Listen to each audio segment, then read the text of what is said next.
Mata Bilyam belum terbuka. Makanya tadi doanya Rasul Paulus. Buka mata hatiku.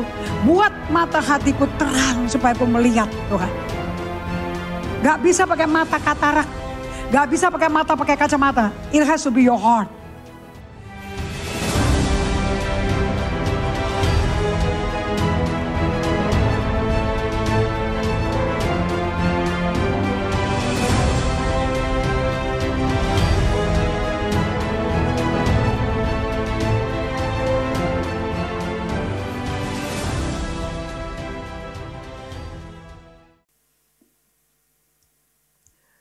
Pesan Tuhan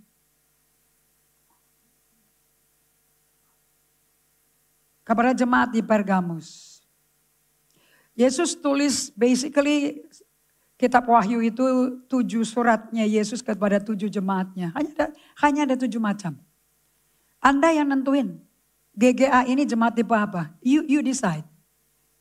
Kalau saya mau putusin. Saya mau seperti jemaat Philadelphia. Tapi di gereja ini ada jemaat seperti di Pergamus. Yang kita pelajari. Dan tuliskanlah kepada malaikat jemaat di Pergamus. Inilah firman Dia yang memakai pedang yang tajam dan bermata 2. Yesus kembali di akhir zaman. Orang berkata akhir zaman, saya berkata waktunya kapan sih untuk menentukan kalian itu akan ada di bawah. Kerajaan kekal di bawah, yang penuh api, yang gak pernah diam, dan kesakitan dan teriak-teriak. Karena gak ada orang bisa mati. Atau Anda ada di surga, selama-lamanya berada di dalam hadirat Yesus. Jadi kalau Anda gak suka berada di hadirat Yesus selama di bumi, kenapa Anda mati mau ke surga? Yang di surga yang ada cuma Yesus. Itu kontradiksi sekali, kamu malas berdoa, malas berada di hadirat Tuhan. Dan kepingin mati karena KTP-nya Kristen ditulisnya. Harus pakai rumah duka Kristen dan mesti ada lambang salib dari rajutan bunga. Is that ridiculous? Padahal setiap hari kamu tidak pernah sama sekali berada di hadiratnya Dia. Kamu gak betah ada di hadiratnya Dia. Tapi mati nuntut harus ada di hadiratnya Dia. Kematian tidak menentukan Anda berada di hadirat Dia. Tapi apa yang kau lakukan setiap hari, dimuridkan Yesus, itu yang menentukan. Karena hanya murid Kristus bisa berada bersama Yesus. Bukan murid hawa nafsu. Hawa nafsu bikin kamu gak suka disiplin. Anda ingat dengar doa tadi dari John Eldredge. Otak kiri kita sudah overdeveloped. Otak kiri kita sudah sangat sophisticatedly, secara sophisticated, luar biasa dikembangkan. Karena otak kiri otak logika. Dengan coding, dengan data, dengan information yang instan. Dari Mister Google, AI, Safari, Chrome, cepat sekali. Anda mau butuh data apa dari Google, 3 juta pendapat akan masuk. Lain sama Tuhan. Kita menanti jawaban Tuhan, kita kepingin problem cepat kelar. Kita kepingin Tuhan juga bekerja kayak AI. Instan 3 juta jalan. Ternyata untuk mendapat jawaban Tuhan kita mesti menanti. Berapa lama menantinya? Tuhan gak kasih tahu. Dia hanya berkata waspada siap-siaplah. Bahkan kedatangan Dia pun Dia sendiri gak dikasih tahu untuk Allah Babanya. Kedatanganku seperti pencuri. Ada pencuri kasih tahu nanti jam sekian dia akan nyolong rumahmu. Kalau engkau dikasih tahu sama pencuri dia mau rampok kamu jam segitu, pasti Anda udah kasih borgol semua, panggil polisi turun jaga rumahmu. Sehingga dia gagal mencuri, betul? Tapi Tuhan Yesus gak bisa. Dia sendiri gak tahu kapan dia akan diutus untuk muncul di awan-awan. Untuk hadir menjemput gerejanya. Dia pun gak tahu. Nasihatnya Tuhan bagi kita semua di Matius 24, Matius 25, Matius 26. Berjaga-jagalah, waspadalah. Sama seperti 10 perawan. Gak ada yang najis, semua perawan. Gak ada yang cabul, gak ada yang pelacur, perawan. 5 bijaksana, 5 bodoh. Yang bodoh masa bodoh. Hidup untuk senang-senang. Walaupun jaga keperawanan, jaga anggota gerejanya. Tapi gak hidup sesuai dengan firman Tuhan. You need to love one another. Kasihilah sesamamu seperti engkau mengasihi dirimu. Dan kalian gak bisa mengasihi sesamamu tanpa engkau mengasihi Tuhan. Dan kamu gak bisa mengasihi Tuhan tanpa engkau berada di hadiratnya dan praktek berada di hadiratnya. Itu normalnya manusia. Karena Kejadian 2 ayat 7 berkata, dan Allah menghembuskan nafas hidupnya. Dan tanah merah itu yang berbentuk manusia, badan manusia berubah jadi makhluk hidup. Waktu Adam dan Hawa makan buah yang dilarang Tuhan. Tahu gak apa yang bikin manusia jatuh dalam dosa? Teknologi, knowledge. Setan berkata kepada Hawa, gak cukup kamu hanya tahu yang baik. Kamu harus tahu yang jahat. So dia suruh makan buah yang memberikan pengetahuan yang jahat dan baik. Betul? Jadi apa sales pitch-nya setan? Apa gimmicknya setan untuk bikin kamu beli? Dustanya dan godaannya setan. Kamu harus tahu. Kamu pakai gadget, dalam 1 detik kamu pencet. Ada orang yang follow kalian. Dia pencet tentang kesehatan. Masuk karena algoritmanya masuk ke handphone kalian. Anda yang gak tahu apa-apa tiba-tiba sekarang tahu. Dari gak tahu apa-apa tiba-tiba sekarang jadi takut. Sebelum tahu gak takut. Begitu tahu jadi takut. Jadi mesti berjaga-jaga. Sampai akhirnya siapa yang pegang kendali hidupmu? Kamu. And the waiting. God is in control. Susah sekali loh. Zaman kita, zaman Anda dan saya jauh lebih susah ikut Tuhan.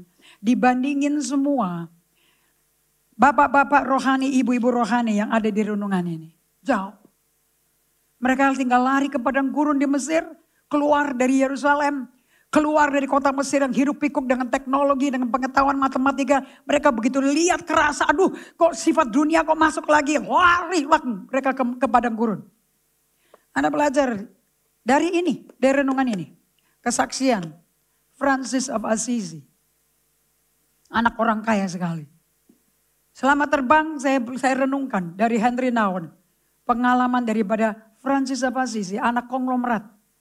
Papanya punya pabrik tekstil yang akan diwariskan kepada dia. Dan pada waktu itu dia berjumpa dengan Yesus. Dan dia berkata pada bapaknya, aku tersiksa ngurusin perusahaanmu. Karena aku tersiksa gak bisa bersama Tuhan. Karena aku tersiksa dengan nafsuku. Menjadi orang elit, menjadi orang kaya, orang terkenal, powerful. Karena aku pegang perusahaan yang ratusan triliun kekayaannya. Seluruh Spanyol. Aku capek hidup kayak gitu. Aku gak nikmati.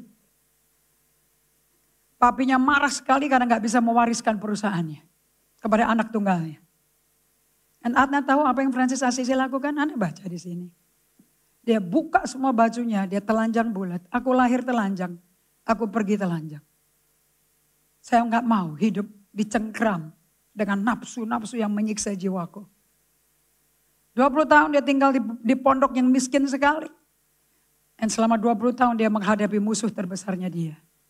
Nafsu jahat, nafsu marah, nafsu rakus, nafsu egois keluar terus selama 20 tahun. Dan dia fokus ke Tuhan, Sampai akhirnya 20 tahun kemudian dia dalam usia yang lebih tua. Dia dikenal sebagai Bapak Padang Gurun. Kalau dia jalan hadirat Kristus keluar, orang sakit sembuh, orang buta melihat. Tanpa khotbah.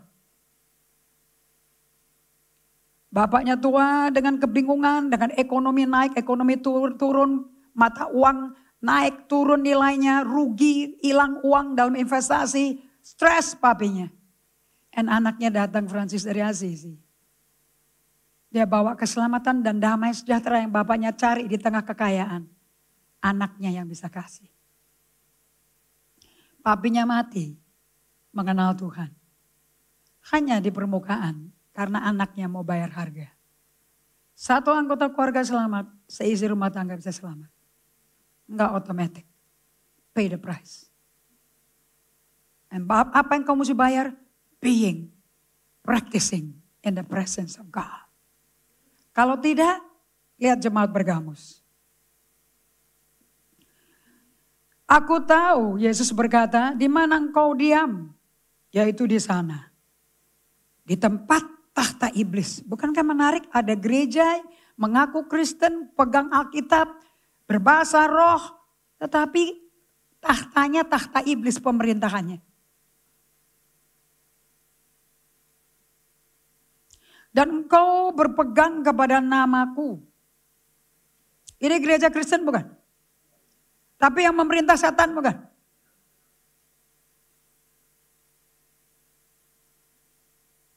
Dan engkau tidak menyangkal imanmu kepadaku.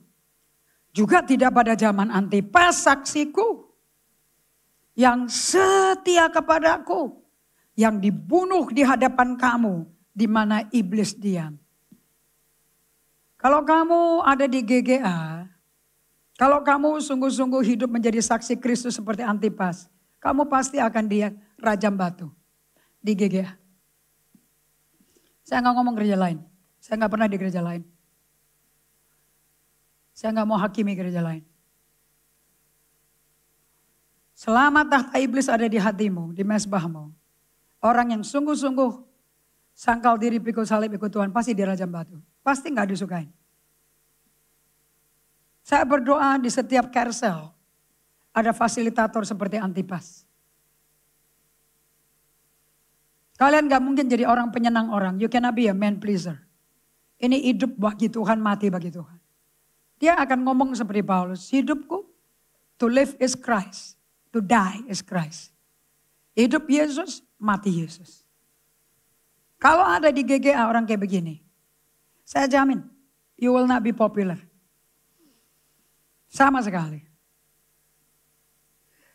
Ayat 14. Kalau kamu murid, kamu ngomong. Supaya ini bicara tentang hatimu enggak? Tetapi aku mempunyai beberapa keberatan terhadap engkau. Di antaramu ada beberapa orang yang mengadut ajaran Bileam. Yang memberi nasihat kepada Balak untuk menyesatkan orang Israel. Supaya mereka makan persembahan berhala dan berbuat zina. Ada orang gila. Mau mengutuki dan menghancurkan dan membuat mati satu bangsa. Ini pemunahan satu bangsa loh. Genocide. Bangsa Israel selalu mau dipunahkan. Betul apa tidak? Di Babel, di Persia.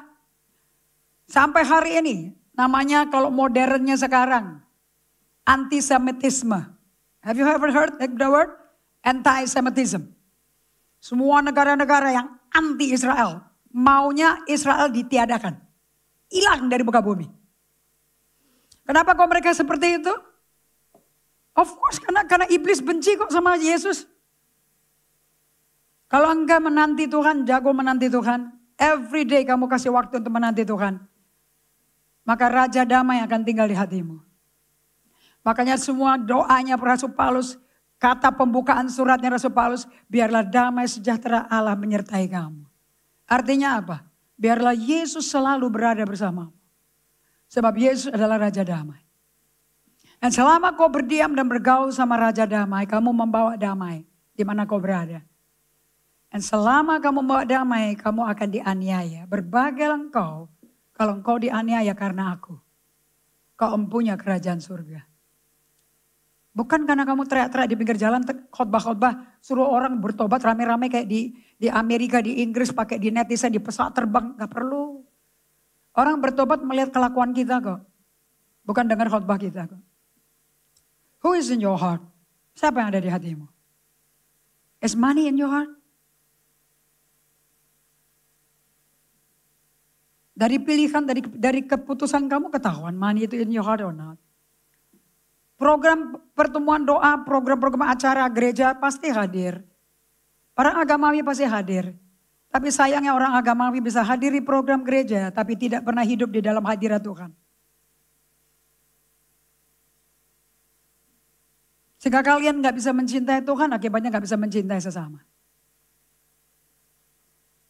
Kata-kata aku gak suka sama dia, aku benci sama dia itu umum di gereja. Di carousel bahkan umum. Itu bukti orang gak pernah berada di hadirat Tuhan.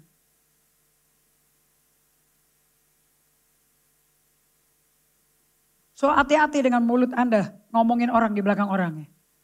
Because you judge them. Kamu udah menghakimi. Pelajaran paling cepat sekarang. Anda bisa klik detik.com yang keluar pornografi. Perempuan telanjang, laki telanjang melakukan act of sex. Semua berita yang Anda bacanya di gadget, hati-hati. Dalam sekejap, otakmu akan dirusak oleh pornografi. Dalam sekejap. Saya nggak tertarik sama orang yang posting-posting, upload di dalam sosmed. Senyum, ketawa kayak semuanya beres. And in reality, nggak ada yang beres. Semua fake, Kristen aja fake. Kalau yang Kristen fake, yang non-Kristen apa? Mereka ketawain kamu. Kok sama kita? Jadi buat apa dong ke ibadah? Satu pakai salib, satu pakai kubah, pakai bulan. So apa bedanya? Satu pakai kelenteng, satu pakai dupa, satu pakai tempat berhala. Tempat persembahan-persembahan Tuhannya mereka. Info yang kamu dapat juga dari mereka. So jangan berpikir harus ada pelacur dibawa oleh Biliam-Biliam. Gadget kita itu Biliam. Dalam sekejap dikasih kenikmatan. Instan kamu bisa dapat barang. Instan bisa pesan makanan. Gojek, GoFood dalam waktu 5 menit makanan tiba. Mau beli vodka 5 menit online. Sehingga kamu berzina karena alkohol bikin kamu berhawa nafsu. Jangan kau mabuk dengan alkohol yang membuat kau berhawa nafsu. Tapi mabuklah dengan Roh Kudus. Kalian lebih banyak mengerti, banyak restoran enak daripada firman yang benar menikmati. Memberikan kenyamanan di hati kita yang gundah gulana. Sampai abad 21 di dunia teknologi, AI. Sekarang handphone kita AI semua, betul betul tidak? Dan Anda di atas ada lingkaran bundar itu yang muter terus. Meta, AI. Terus Anda mau bilang Anda tidak tercemari oleh dunia dari mana? Dunianya di situ. Anda salah ketik aja yang keluar horor-horor. Salah ketik loh, belum kelar karena cepat sekali dia.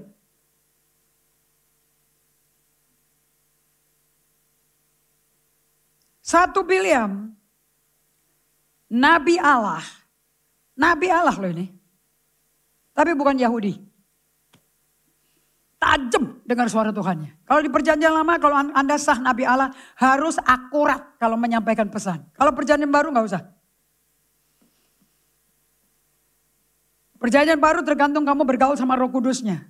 Kalau sering bergaul, peka sama suaranya dia, impresinya dia, cara dia kerja, apakah visual, apakah impresi, apakah bunyi. You need to practice that. Listening, visualizing, or touching. Itu cara kamu mendengar suara Tuhan hadirat Allah. Makanya kamu akan mendengar kata tangible dan intangible presence of God. Biliam di abad 21 ini bekerja di mana? Suatu hari, balik ke slide please. Biliam mendapat kedatangan Raja Moab. Raja yang sangat ketakutan, bangsa Moab. Ini Yordania semua, daerah-daerah hari ini Yordania semua. Dan dia ketakutan sekali Raja Moab melihat 3 juta manusia tiba-tiba masuk keluar dari Laut Merah yang tiba-tiba kering. Jadi tembok airnya kemudian masuk ke padang gurun.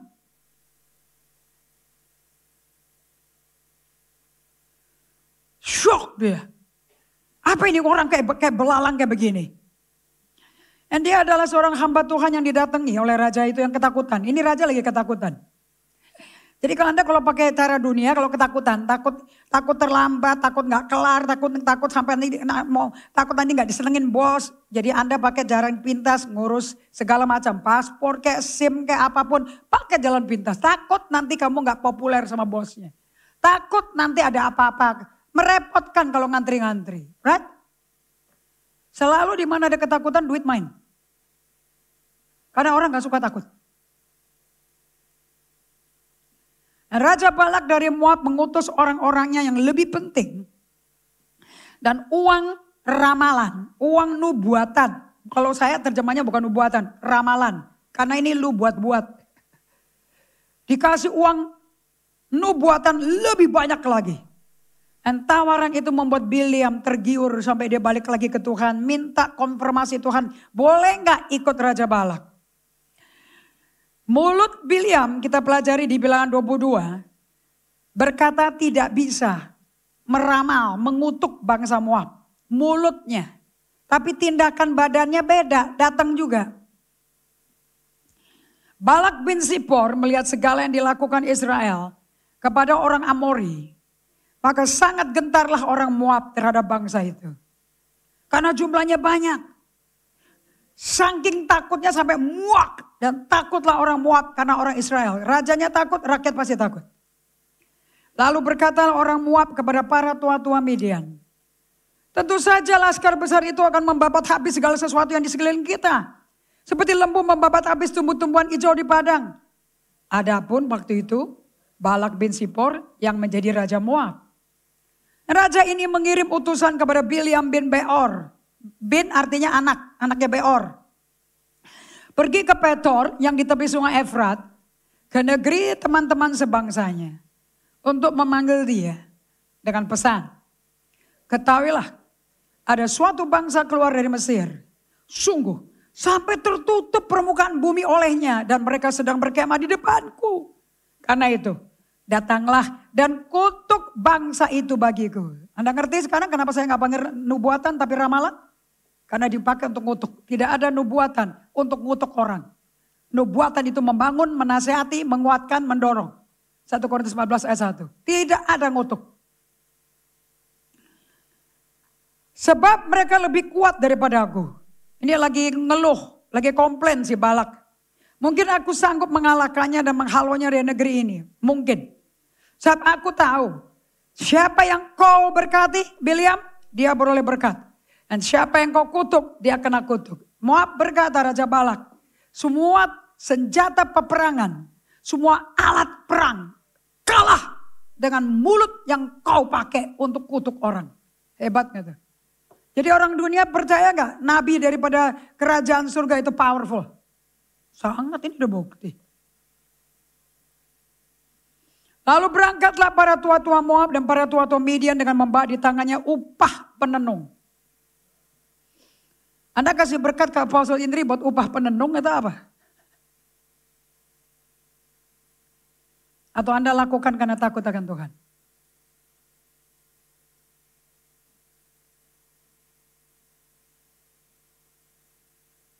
Yang menarik buat saya, yang memberi adalah yang tidak taat pada Tuhan.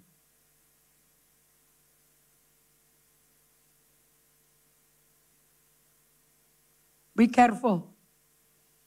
Ini Tuhan ngomong ke kita. Ini Tuhan menguji hati saya. Supaya saya merdeka dari Bileam. Hati yang penuh keserakahan tersembunyi.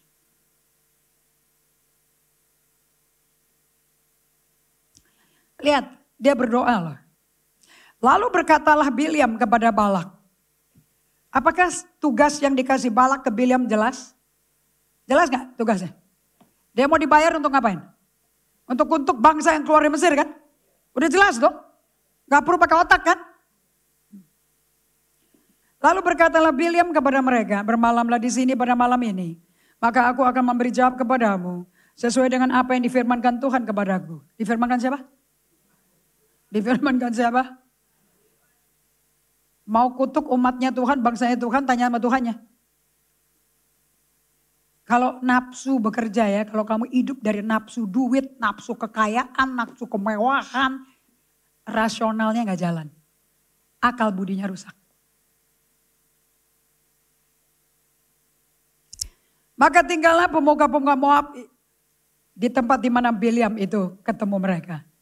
Kemudian datanglah Allah kepada Bileam serta berfirman. Ngomong sama kiri kanannya, Allah gak pernah putus asa sama orang kurang ajar. Allah gak pernah putus asa sama bajingan-bajingan. Selama wujudnya manusia, dia mati buat manusia itu. Do you understand this? Kita mungkin gak suka, tapi Tuhan sayang. Saya mau ulang lagi. Kita mungkin gak suka orangnya, tapi Allah mengasihi. Mengasihi sama suka, gak suka itu beda. Mengasihi tanpa menghakimi. Selama kamu adalah wujudnya manusia serupa gambar rupaku aslinya, aku mengasihi engkau. Dan aku memberikan nyawaku untuk mati. Dan mencurahkan darahku demi nyawamu kembali. Supaya kamu hidup kembali dengan aku. Itu goal utama daripada Injil Yesus Kristus. Kemudian datanglah Allah kepada Bileam serta berfirman. Siapakah orang-orang yang bersama-sama dengan engkau itu? Baik ya, sabar ya Allah ya. Kalau sama saya langsung tak bentak langsung loh. Kalau Allah masih mau berdialog. Sama seperti Allah berdialog sama Hawa, sama Adam. Di mana kau Adam? Itu perempuan yang kau kasih, dia bikin aku makan buah yang terlarang. Di mana kau Hawa? Itu ular yang bikin aku makan buah pohon yang terlarang. Masih dikasih kesempatan untuk bisa memperbaiki hubungan loh. Tapi sama ular tidak pernah diajak ngomong. Kenapa? Tidak serupa Allah. Hanya pada yang serupa Allah. Tetap dia tidak mau. Dia gak suka satu manusia binasa. Allah gak pernah berubah perjanjian lama maupun perjanjian baru. Makanya kita selamat karena kasih karunia. Bukan karena pinter, bukan karena rajin kerja, bukan karena pinter khotbahnya, berurapan. Ini urapan, ini dengar suara Tuhan kok. Ketahuilah ada bangsa yang keluar dari Mesir. Dan permukaan bumi tertutup olehnya. Emangnya Tuhan buta ya? Apakah Tuhan itu mah hadir buta sih? Masa mesti dikasih tahu? Pegel gak Pak Agun? Dan berkata Bileam kepada Allah, itu Balak bin Sipor yang di depanku. Itu Raja Moab mengutus orang kepadaku dengan pesan. Ketahuilah, ada bangsa yang keluar dari Mesir. Dan permukaan bumi tertutup olehnya. Ngapain diulang sih, Tuhan juga tahu. Karena itu, datanglah, serapahlah mereka bagiku.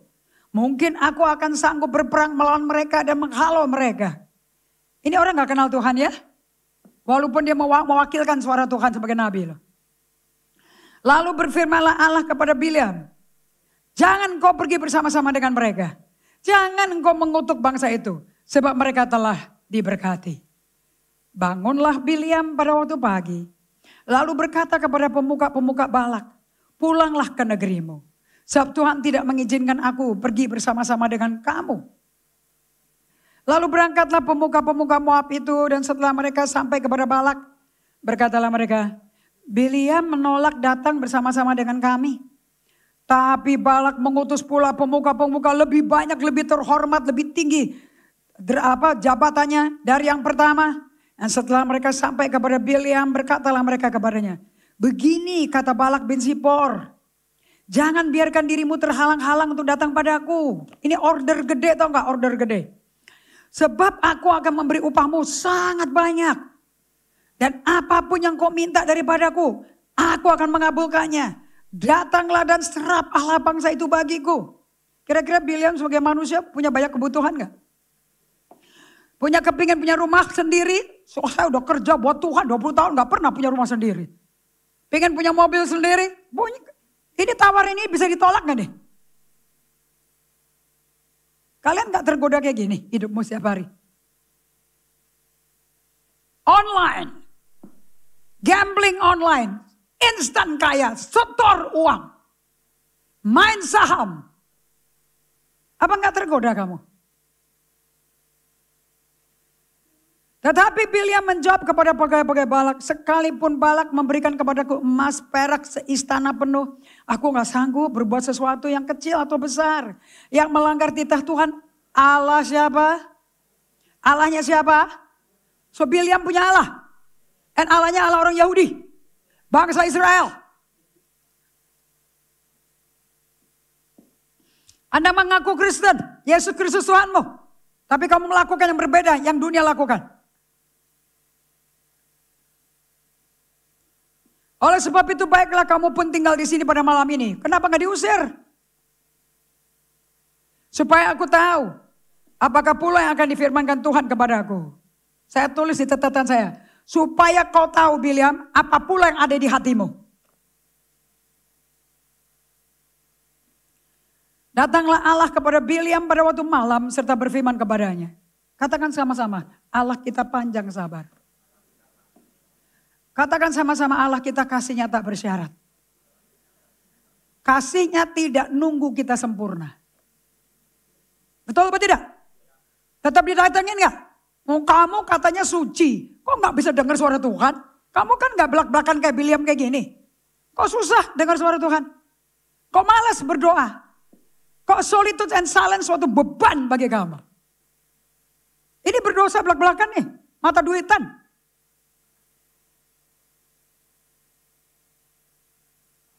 Ayat 20. Datanglah Allah kepada Bileam pada waktu malam serta berfirman kepadanya. Jikalau orang-orang itu memang sudah datang untuk memanggil engkau, bangunlah. Pergilah bersama-sama dengan mereka. Tapi hanya apa yang kufirmankan kepadamu harus kau lakukan. Apakah Allah kita gembala yang baik? This is the heart of a pastor. Mau jadi gelar pastor-pastor? SP, SL, care cell leader, you are a pastor.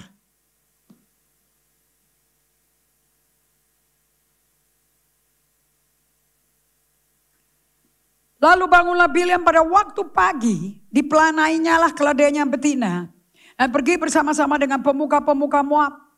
Tapi bangkitlah murka Allah ketika ia pergi. Ini Tuhan tukar pikiran atau apa ya? Tuhan skizofrenik atau apa nih? Disuruh pergi, tapi pas dia pergi marah dia. Kamu gak kenal kan hati Allahmu kayak apa kan? You don't know God. Majority dari kalian ada di GG kamu kenal Indri Gautama. But you don't know God dari Indri Gautama.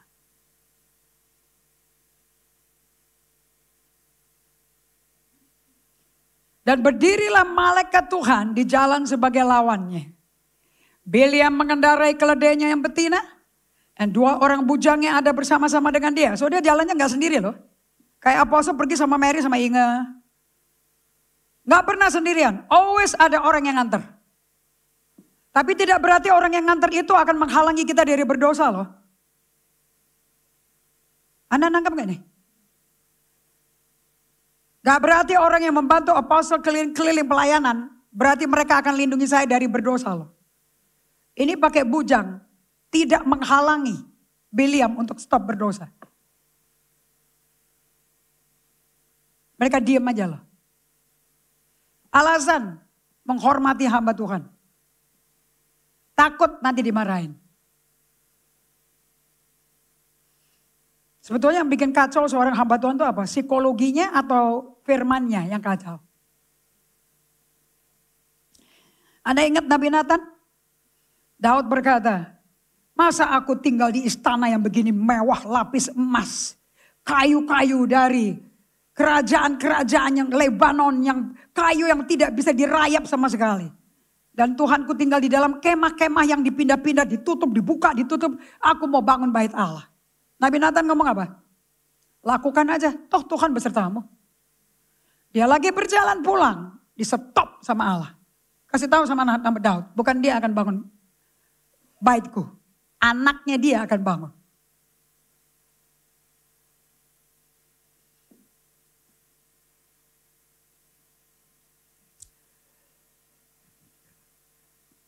Tapi bangkitlah murka Allah ketika ia pergi dan berdirilah malaikat Tuhan. Ini Tuhan hadir loh. Hadirat Tuhan exist. Di jalan sebagai lawannya. And Bileam mengendarai keledainya betina dan 2 orang bujangnya ada bersama-sama dengan dia.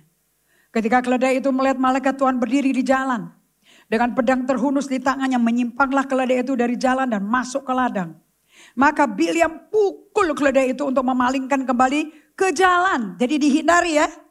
Kalau kamu diajak ngomong baik sama Tuhan gak mau dengar, dikasih firman gak mau dengar, Tuhan izinkan pergi dan kamu akan dihajar. Anak mana yang dikasih bapaknya yang tidak kena hajaran? Anak haram.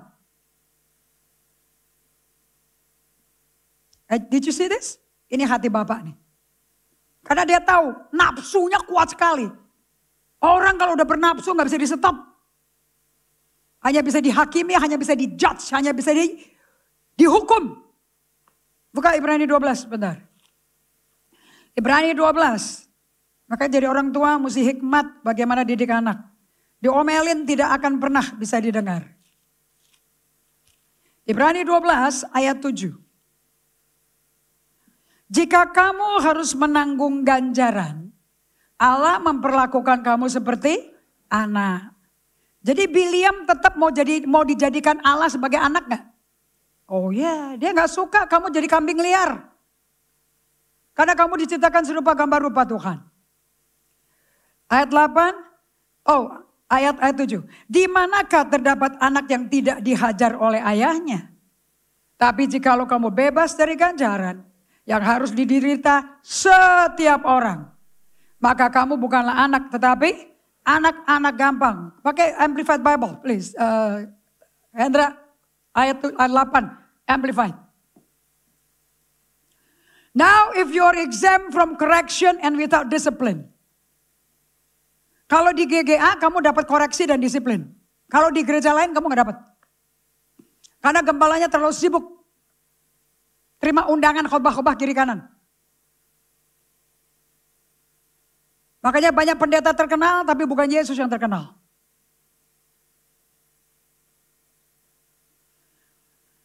In which all of God's children share. Kalau betul-betul kamu anak Allah, kamu pasti ngalami ini.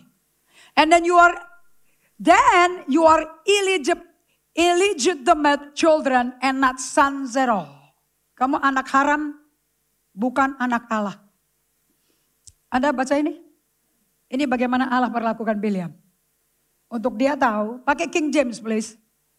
King James masih ada dong di software kamu. But if you, ini kalau kelas syair kerajaan ngomongnya, ye, thine, thou. If you be without chastisement, tanpa ganjaran, whereof all are partakers, then you are bastards. You're not sons. Ini kata-kata dari Raja James yang keras loh nih. Bastard loh. Bajingan kau. Bukan anak Allah. Tapi member di GGA. Terdaftar. Ada di FTV, daftar FTV. Terdaftar di sekretariat. Dihitungin berapa kepala. Is it scary, Pak Agun? Make sure orang yang dihitungin, tanya. Kamu anak Allah? Kamu ikutin Tuhan tiap hari?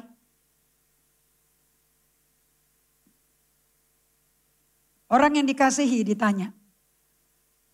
Orang yang cari muka supaya populer gak berani koreksi. Nanti aku kehilangan teman, aku sendirian, aku gak kuat. Nanti gak ada yang nemenin aku makan.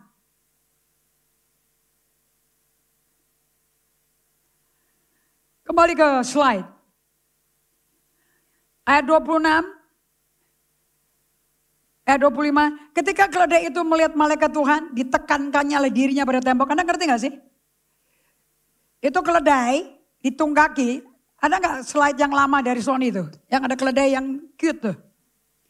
Itu keledai ditunggangin. Anda tahu kan perutnya gendut kan? Dia dicari jalan yang sempit, yang ujungnya mati. Jalan mati. Cul-de-sac, you know. Dan waktu dia nunggaki itu, di depan malaikat Tuhan pakai pedang ini, matanya keledai dibuka. Mata Biliam belum terbuka. Makanya tadi doanya Rasul Paulus. Buka mata hatiku, buat mata hatiku terang supaya aku melihat Tuhan. Gak bisa pakai mata katarak. Gak bisa pakai kacamata. It has to be your heart. Dan begitu dibuka mata keledainya, terus dia melipir ke tembok. Kecepit kakinya si Biliam, digebuk dia 3 kali loh. Berjalanlah pula malaikat Tuhan terus. Dan berdirilah ia pada suatu tempat yang sempit. Yang tidak ada jalan untuk menyimpang ke kanan atau ke kiri. Melihat malaikat Tuhan itu meniaraplah keledai itu dengan Biliam masih di atasnya. Ternyata binatang juga bisa sujud menyembah pada Allah ya. Maka bangkitlah amarah Biliam. Dipukulnya keledai itu dengan tongkat. Ketika itu Tuhan membuka mulut keledai. Tuhan ngomong lewat keledai. Bukan keledai yang ngomong. Tuhan pakai suara keledai. Sehingga ia berkata kepada Bileam, apakah yang kulakukan kepadamu sampai engkau pukul aku 3 kali? Ngomong sama kiri kanannya, Tuhan sangat sayang sama saya. Kalau butuh keledai dia ngomong sama saya, dia akan bikin keledai ngomong sama saya supaya saya bertobat loh. Hawa nafsu manusia, jahatnya gak keruan loh. Gila-gilaan loh dia. Dan jawab Bileam kepada keledai itu, karena engkau mempermain-mainkan aku. Seandainya ada pedang di tanganku, gue bunuh lo sekarang loh. Tetapi keledai itu berkata kepada Bileam, diajak dialog dia. Bukankah aku ini keledaimu yang kau tunggangi selama hidupmu sampai sekarang? Pernahkah aku berbuat demikian padamu? Dan jawab Bileam, tidak. Dia gak sadar, dia lagi ngomong sama keledai loh. Sama kayak Hawa gak sadar lagi ngomong sama ular. Kemudian Tuhan menyingkapkan mata Bileam. Dan dilihatnya lah malaikat Tuhan dengan pedang terhunus di tangannya, berdiri di jalan, lalu berlututlah Bileam dan sujud. Memang butuh revelation untuk kalian bisa bertobat. Berfirmanlah malaikat Tuhan kepadanya, apakah sebabnya engkau memukul keledaimu sampai 3 kali? Lihat, aku keluar sebagai lawanmu. Sebab jalan ini pada pemandanganku menuju kebinasaan, Bileam. Katakan kalau Tuhan gak bisa ngomong baik-baik, Tuhan akan pakai bencana. So gak semua bencana, gak semua problem dari setan. Makanya saya punya khotbah di Bible study, di real. Never waste your problem. Jangan pernah sia-siakan masalahmu. Ketika keledai itu melihat aku 3 kali, dia menyimpang dari hadapanku. Jika ia tidak menyimpang dari hadapanku, tentu engkau yang kubunuh pada waktu itu juga dan kubiarkan hidup, kata Bileam. Lalu berkata Bileam kepada malaikat Tuhan, aku telah berdosa. Oh, aku telah berdosa. Sama kayak Saul. Oh, aku telah berdosa pada Allah dan kepadamu, Samuel. Karena aku tidak mengetahui bahwa engkau itu berdiri di jalan menentang aku. Maka sekarang jika hal itu jahat di matamu, ya aku mau pulang. Lingkari kata jika itu. Berarti dia belum tahu itu jahat sekali mata Allah kan. Jika jahat ya. Masih ada kemampuan negosiasi gak? Tetapi malaikat ini orang Saul tidak punya takut akan Allah. Lebih baik musuhan sama manusia. Lebih baik ribut sama Nabi Samuel daripada berduel sama Tuhan. Musuhin aja tuh orang-orang yang kritikin saya. Yang konflik sama saya, yang disiplinin saya. Saya gak mau ketemu orang itu lagi. Kamu Saul, kamu Bileam. Your heart is just a Bileam. Kamu ada di sini bukan mau menjadi murid Kristus, kamu di sini mencari keuntungan. Cari benefit. Mendapat dukungan, didoain, dibantu, but not for righteousness sake. Bukan supaya kamu diubah menjadi serupa Kristus. Itu gak ada di kalendermu. Tetapi malaikat Tuhan berfirman kepada Bileam, pergilah bersama-sama dengan orang itu. Tapi hanyalah perkataan yang akan kukatakan kepadamu harus kau katakan. Sesudah itu pergilah Bileam bersama pemuka-pemuka Balak. Dan ketika keledai itu melihat malaikat Tuhan berdiri jalan dengan pedang terhunus di tangannya. Renungkan kembali ini. Nyimpanglah keledai itu dari jalan dan masuk ke ladang. Maka Bileam memukul keledai itu untuk memalingkannya. Katakan sakit bisa menjadi warning Tuhan. Kalau Anda punya penyakit bertahun-tahun gak sembuh-sembuh, dokter cuma bisa kasih painkiller atau motong. Motong akan menyebar. Bapak Stanis dioperasi dipotong 2 kali otaknya. Tidak berarti berhasil operasi gak berarti sembuh loh.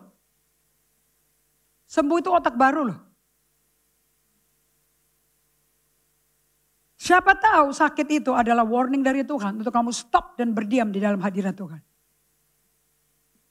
Siapa tahu sakit itu adalah alat untuk kamu diam dan berdoa.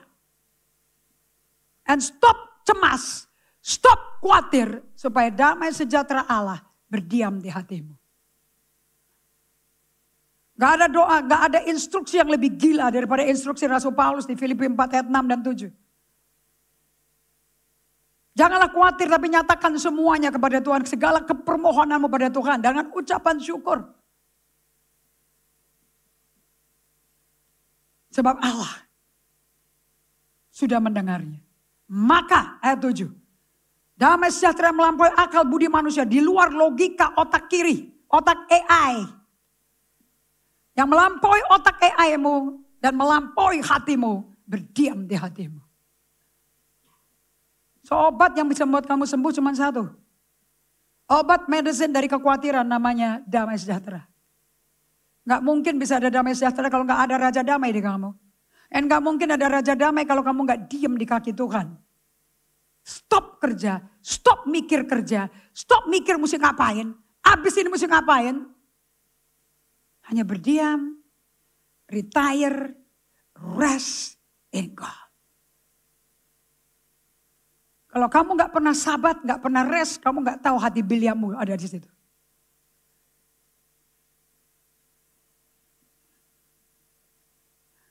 So kita melihat bahwa Bileam sangat tergoda dengan prospek adanya keuntungan keuangan yang sangat menguntungkan. Dan malaikat Tuhan siap memukul Bileam. Tetapi ternyata itu Allah yang menggunakan keledai yang rendah hati untuk nyelamatin Bileam. Keledainya sampai kesakitan loh itu.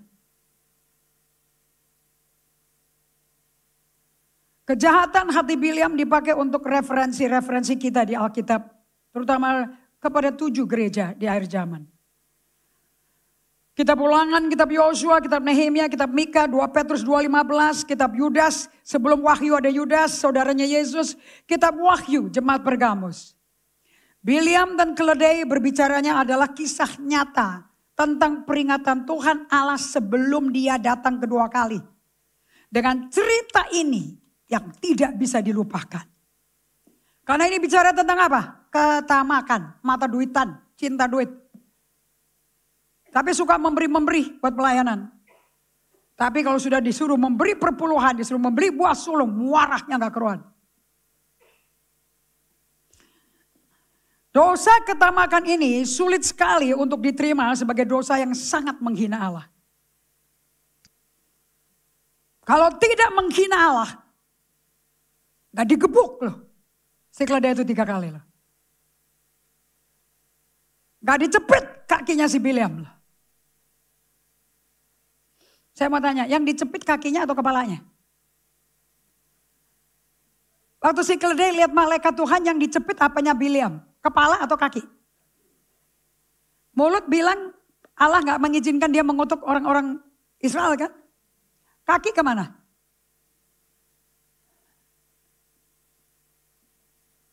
Jika tamak ditempatkan pada piring neraca sebelah kiri timbangan dan zinah di piring timbangan kanan, piring timbangannya ke kanan atau ke kiri?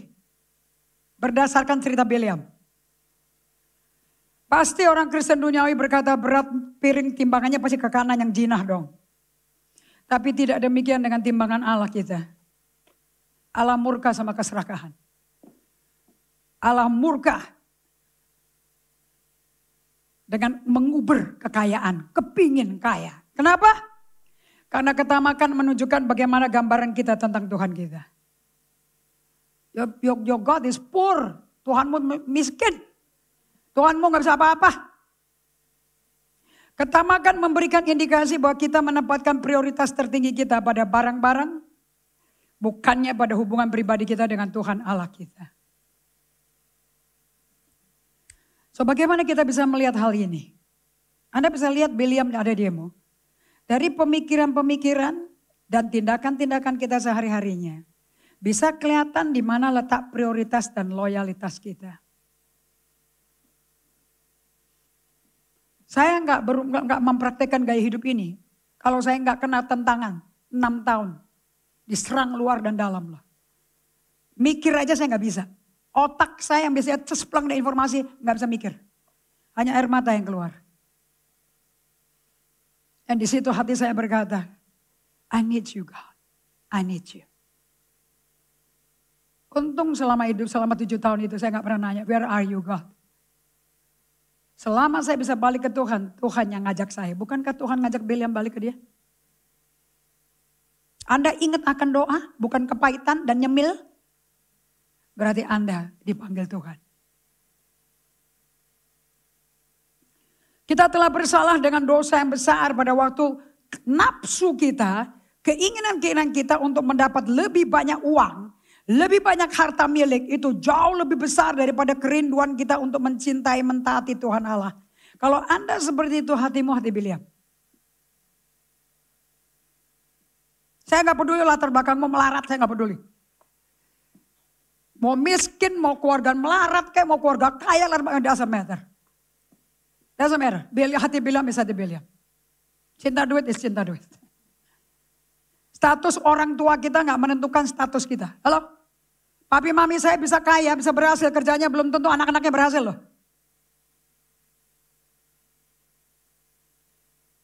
Saya kalau dengerin lihat orang-orang yang tinggal di Menteng. Kenapa di Menteng rumah-rumah orang-orang yang pendiri daerah Menteng, lingkar 1 Jakarta loh. Daerah paling mahal se-Jakarta. Sekarang isinya orang-orang baru, model rumahnya baru-baru sekali. Yang lama-lama yang katanya diawetkan oleh pemerintah dengan sejarah Belanda. Udah pada hilang. Anda mau tahu kenapa? Karena anak-anaknya yang mewariskan gak mampu memelihara. Karena anaknya gak berhasil hidupnya. Kerjanya gak berhasil. Kenapa? Karena semua dimanjain orang tua. Supaya anak tidak semenderita ayahnya waktu ayahnya dari nol cari uang. Yang kita dapat hanya anak-anak dodol dengan otot nol. Yang kerjanya seperti ini. Give me. Datang ke gereja bertobat juga begini sama Tuhan. Saya bersyukurlah waktu dari saya kecil. Dari 4 anak yang kena tamparan mami, ceplekan mami itu saya. Dan saya gak pernah nyesel dengan ceplekan itu. Gak ada sakit hati. Itu didikan. Karena anak gak tahu. Mana yang benar, mana yang salah, gak tahu. Harus orang tua yang kasih tahu. Konsekuensi hati yang mengejar kekayaan. Di mana kita temui di dalam Alkitab, di mana ketamakan diketemukan dan penghukuman yang sangat mengerikan dari Allah atas dosa ketamakan terjadi. Setiap kali dosa ketamakan, ngeri hukumnya. Ngeri, mati. Ananias dan Safira langsung jatuh dan mati. Saat itu juga. Saat ketamakan tersembunyi, terekspos di Kisah Rasul 5. Ini perjanjian baru ya. Allah sangat serius sekali dengan the purity of his church. Kemurnian gerejanya. Yang bikin murni bukan karena gedungnya putih semua pakai salib putih. Tapi karena hatimu bersih dari cinta uang.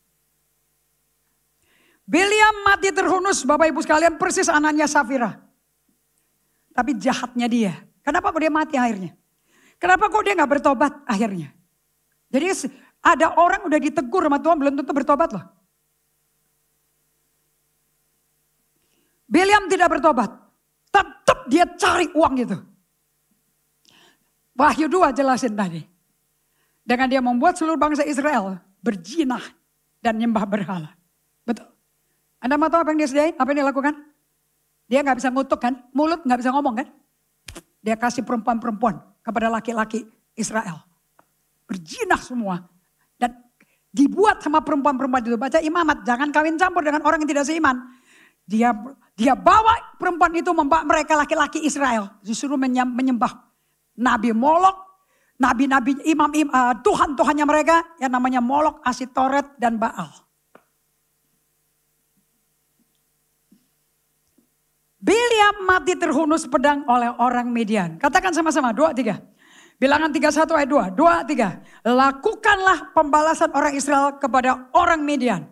Kemudian kau akan dikumpulkan kepada kaum leluhurmu. Kemudian berperanglah mereka melawan Midian. Seperti yang diperintahkan Tuhan kepada Musa. Lalu membunuh semua laki-laki mereka. Kenapa? Kenapa semua laki dibunuh? Selain daripada orang-orang yang mati terbunuh. Mereka pun membunuh juga Raja Midian. Yakni Ewi, Rekem, Zur, Hur, Reba. Kelima Raja Midian juga. Bileam bin Beor dibunuh mereka dengan pedang. Karena apa? Karena membuat nasihat supaya Israel kena kutuk. Apa nasihat Bileam? Bilangan 31 ayat 14. 2, 3. Maka gusarlah Musa kepada para pemimpin tentara itu. Kepada para kepala pasukan 1000. pasukan kepala pasukan 100 yang pulang dari peperangan. Dan Musa berkata kepada mereka, kamu biarkan semua perempuan itu hidup. Bukankah perempuan-perempuan ini atas nasihat Bileam menjadi sebabnya orang Israel berubah setia terhadap Tuhan dalam hal Peor. Di Peor, di tempat itu mereka berzina sama perempuan-perempuan Midian, perempuan-perempuan Kanaan. Sehingga tulah turun ke antara umat Tuhan. Gila ya, nafsu cinta duitnya gila gak tuh? Dia pakai cara apapun supaya dapat duit loh. Itu besarnya dosa nafsu daging. Anda mesti takut sama nafsumu. Please takut sama nafsumu. Kalau mau takut jangan sama iblis, sama hawa nafsu. Yang tahu punya hawa nafsu apa? Kamu. Hawa nafsu yang paling mesti mati nomor 1, appetite for food. Nafsu makan. Makanya Yesus sebelum masuk pelayanan di padang gurun, dibawa untuk puasa 40 hari 40 malam. Karena dosa nafsu makan. Gak bisa gak makan. Itu dosa yang terbesar. Kalau nafsu makan gak bisa berhenti. Nafsu seks, nafsu cinta uang gak akan berhenti. Gak akan berhenti. Rasul Paulus memberikan peringatan keras tentang konsekuensi dari ketamakan dan efek yang membawa kerusakan berat pada komitmen kita kepada Tuhan Allah. Makanya day by day susah. Karena nafsu makanmu.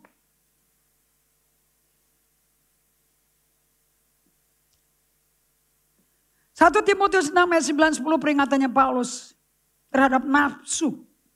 Siapa sih yang gak mau kaya? Siapa sih yang gak mau pakai baju bagus?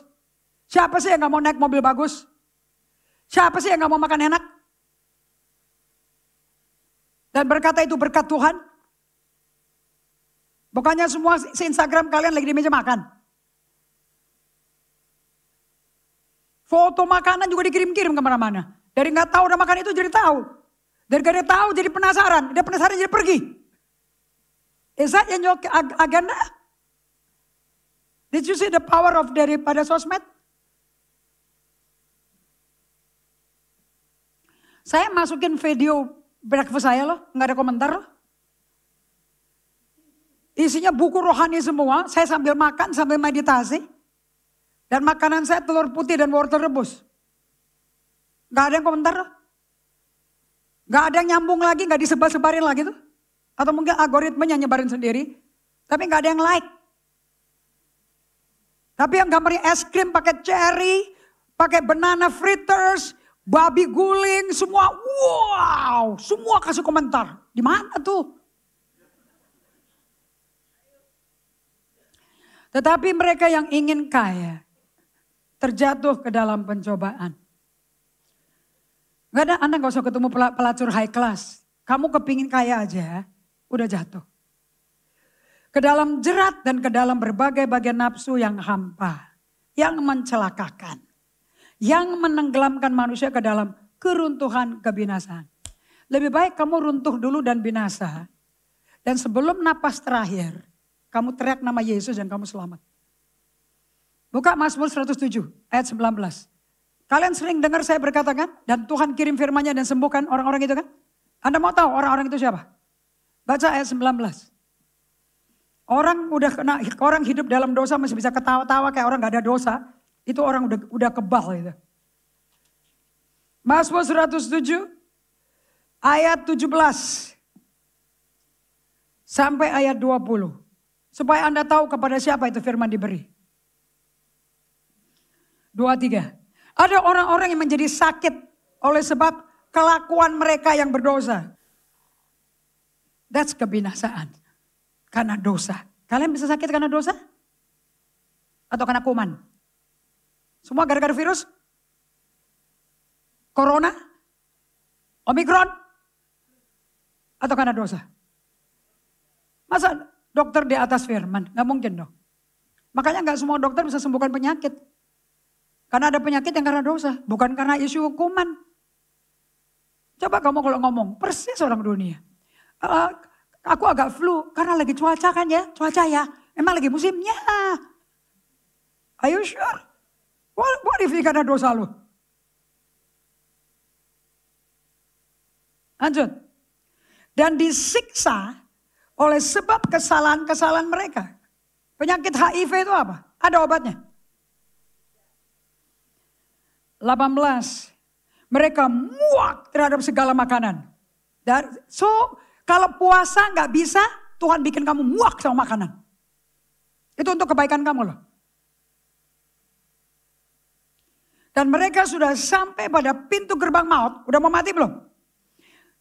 Sebelum masuk ke maut, mereka berseru-seru kepada Tuhan, huruf besar semua, Yahweh dalam kesesakan mereka. Dan diselamatkannya mereka dari kecemasan mereka.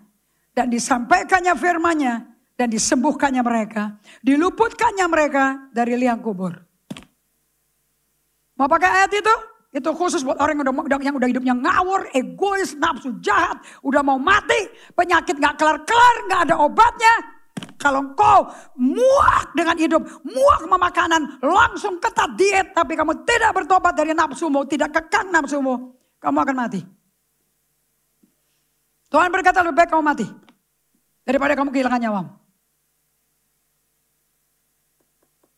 Tapi kalau engkau ingat dalam detik terakhir kamu jerit pada nama Yesus, Dia selamatkan. Dan satu hal yang Tuhan kirim, bukan dokter yang pintar, firman-Nya. One word from the Lord will change your life. 1 Timotius 6 ayat 10, kembali ke slide 39, kita masuk pada penutup. Karena akar segala kejahatan adalah cinta uang. Uang gak jahat, saya bisa sobek-sobek di depan kamu loh. Yang jahat hatimu itu loh, hati Biliam. Uang dikejar-kejar, hubungan dikorbankan, keluarga dipecahkan, hubungan suami istri hancur karena cinta uang. Karena akar segala kejahatan ialah cinta uang. Sebab oleh memburu uanglah beberapa orang telah menyimpang dari iman dan menyiksa dirinya dengan berbagai-bagai duka. Udah cukup penjelasannya? Obat untuk kamu gak cinta uang cuma satu. Memberi. Kisah Rasul 20:35 berkata lebih baik memberi daripada kau menerima. Karena apapun yang kau kumpulin secara pribadi tidak akan keluar dari bumi. Kamu akan keluar dari bumi. Dan masuk dalam kerajaan kekal. Apakah surga atau neraka. Tapi apa yang kau puaskan untuk dosamu tidak bisa keluar dari bumi. Betapa bodohnya kamu, miskin di hadapan Allah. Lukas 12 ayat 20 katakan. Itu sudah bisa memberikan kerajaanku, beritanya udah keliling dunia, tertahan sama kamu. Ketamakan tersembunyi membuat kita satu, terjerat dalam jeratan-jeratan. Dua, keinginan-keinginan yang bodoh dan merusak diri sendiri. Tiga, kehancuran dan keruntuhan. Empat, menyimpang dari iman kita dalam Kristus. Ngapain kehilangan iman? 5. Banyak kedukaan-kedukaan yang dialami karena luka yang dibuat sendiri. Dan bagaimana Anda menghindari diri kita dari jebakan ketamakan tersembunyi ini? Dari hidden greed. Contentment is the only true antidote to greed. Rasa cukup adalah satu-satunya penangkal kilat daripada rakus rakah yang paling andal, paling mujarab. Dan mematikan semua hawa nafsu keserakahan adalah rasa cukup. Sebab ibadah dengan rasa cukup sangat menguntungkan. Contentment means the joyful acceptance that God is sufficient to meet all of our needs for today. Apa itu rasa cukup? Artinya penerimaan dengan sukacita. Allah itu cukup menyediakan semua yang kuperlukan hari ini. Jangan kamu menjadi hamba uang. Saya hafal ini. Penulis surat kepada jemaat Ibrani yang menderita aniaya gara-gara iman dalam Yesus. Jangan kamu menjadi hamba uang. Ternyata kalau imanmu dalam Kristus dianiaya. Kamu karena iman percaya Yesus dianiaya. Kamunya disiksa, keluar Biliamnya. Jangan jadi hamba uang. Cukupkanlah dirimu dengan apa yang ada padamu. Jangan mengingini orang lain. Karena Allah telah berfirman. Aku sekali-kali tidak akan membiarkan engkau kok. Aku sekali-kali tidak akan meninggalkan engkau. Oleh sebab itu nasihat Tuhan, cukupkan dirimu sama dengan ada rasa cukup. Dan untuk memiliki hati yang tulus dan pola pikir yang selaras dengan pola pikir Allah. Empunya langit dan bumi, laut dan segala isinya yang punya surga. Agar Anda memiliki rasa cukup ini harus dipraktekkan. By remembering, practicing the way, practicing generosity. Ada 9 praktek di practicing the way. Generosity, buku guide-nya segini tebalnya. Kisah Rasul 20-35 diulang beribu-ribu kali di situ. Yesus yang ngomong, lebih baik memberi daripada menerima kamu. Dan Paulus berkata, orang yang punya rasa cukup hidupnya sangat indah sekali. Lihat ngomongnya dia. Aku tahu apa itu kekurangan, aku tahu apa itu kelimpahan. Dalam segala hal dan dalam segala perkara, tidak ada sesuatu yang merupakan rahasia bagiku. Baik dalam hal kenyang maupun dalam hal kelaparan. Baik dalam hal kelimpahan maupun dalam hal kekurangan. Segala perkara dapat kutanggung di dalam Dia yang memberi kekuatan padaku. So apa sumbernya Rasul Paulus? Uang, kekayaan pelayanan, atau Yesus? Bagus kamu ada masalah keuangan. Bagus, itu akan menunjukkan hati kamu kayak apa. Cintamu di mana? Saya bersyukur dengan orang yang problem ekonomi. Saya bersyukur dengan tiap orang yang kena penyakit. Karena gak ada yang lain kecuali yang akan menunjukkan hati kamu seperti siapa. Biliam atau seperti Rasul Paulus. So kuncinya Bapak Ibu sekalian, kalau engkau mau punya rasa cukup, Kolose 3 ayat 1-3. Katakan sama-sama. Karena itu, kalau kamu dibangkitkan bersama dengan Kristus, carilah perkara yang di atas di mana Kristus ada, duduk di sebelah kanan Allah. Pikirkanlah perkara yang di atas, bukan yang di bumi. Babi guling malen, babi guling citra lah, babi guling gemuk lah, babi celeng, babi utan lah. Segala detail dibicarain di gereja. Buat apa sih? Saat kamu telah mati, hidupmu tersembunyi bersama Kristus dalam Allah. Dengan practicing solitude silence seperti dari awal. So bagaimana aplikasi hidup dari hati yang merdeka, dari hati yang diam-diam cinta uang. Dan penuh ketamakan tersembunyi. Bagaimana merdekakan hati kita? Well, Tuhan sayang sama kamu, sama kita semua. Anda menanyakan ke diri Anda sendiri. Di fotonya nih, jangan dilihat. Kamu pelupa, karena hatimu lebih enak dipuaskan dengan makanan mahal. Anda menanyakan ke diri sendiri. Apakah kerinduan Anda itu untuk keperluan yang nyata dibutuhkan atau tidak? Jika tidak, Anda bertanya pada diri Anda sendiri. Apakah Anda dapat hidup tanpa hal itu? Are you dead? Kalau nggak makan babi guling ke Bali itu, are you dead? Kalau nggak pakai baju dari Uniqlo, kalau nggak pakai baju dari Marks & Spencer, mati gitu loh. Harus punya baju merek. H&M minimum. Uniqlo. Harap maklum. Itu HMN. Nomor 2, kalian mesti berdoa minta Tuhan Allah kita untuk kejelasan atas keputusanmu. Kalau bikin keputusan tanya Tuhan lagi. Jangan jadi orang bebal. Sebagai penutup yang nomor 3. Yang nomor 2, berdoa minta Tuhan Allah kita untuk kejelasan atas keputusan Anda. Cari nasihat dari orang-orang lain. Mengenai motivasi dan niat-niat Anda.